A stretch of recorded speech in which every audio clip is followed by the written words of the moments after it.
If you are a frequent viewer of this channel, then you'll know, well, one, this is my MX5, and two, I always have to have an excuse to film with it.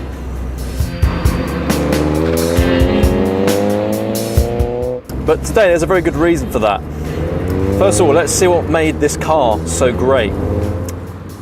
Well, a small engine at the front, rear wheel drive, 50-50 weight distribution, and a fabulous gearbox.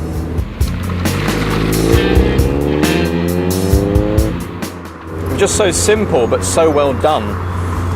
You get all the benefits with none of the drawbacks.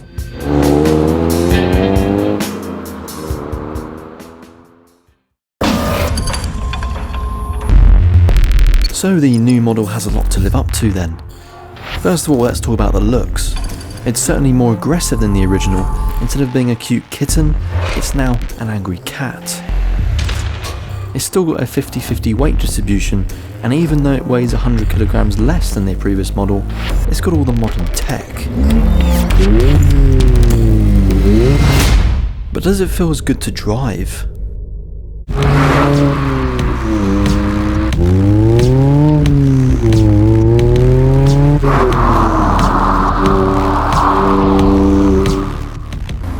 Yup. It still feels very, very nippy and very lightweight. It's so poised.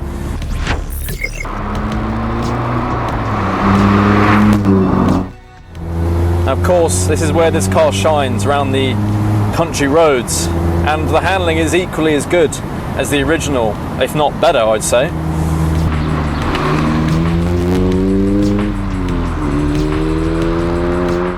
What I really like about this car is that they haven't made it bigger.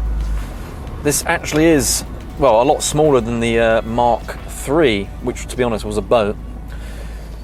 I know it's an overused joke, but it's the truth.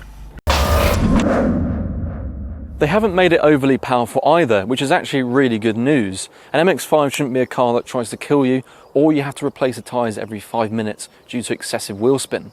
The biggest engine you can get is a 2 litre, and the smallest one a 1.5. This is a 1.5, which produces around 130 horsepower, which is all you need.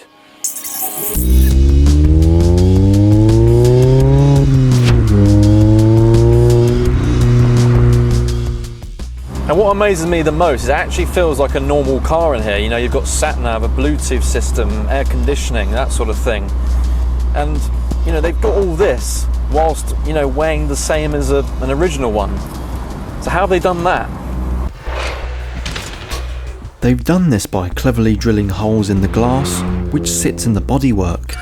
Every gram saved by this method all adds up, and therefore it only weighs around a ton. Well, that's what I call engineering.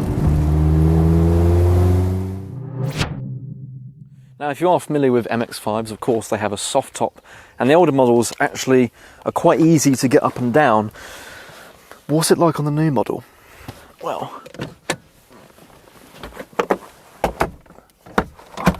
it's as easy as that. I mean, that's fabulous. Get it down.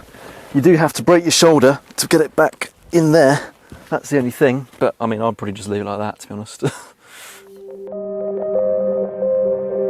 Some bad points about the car. Well, it's not exactly practical, even in the slightest. Very much like the original, you could barely get a standard bag of shopping in here.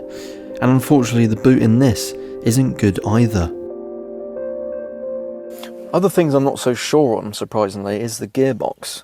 Yes, it's more modern, but it's not actually as durable. Some of the earlier models of this spec, well, they blew up pretty much, and that's not great. But it does have this, you know, the original push-click feel to it, which I really like.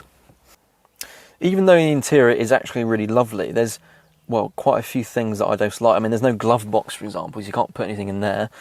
The cup holders, you can move around, which I don't know how to do.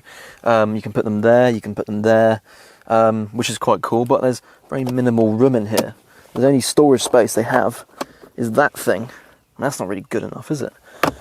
I know it's not really a practical car, or it doesn't need to be a practical car, but at least have some, you know, home comforts and places to put your phone and things.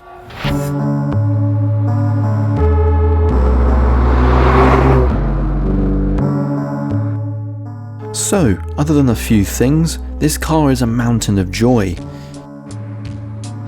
It's great to drive like the original, and it's actually very sophisticated without being too complex.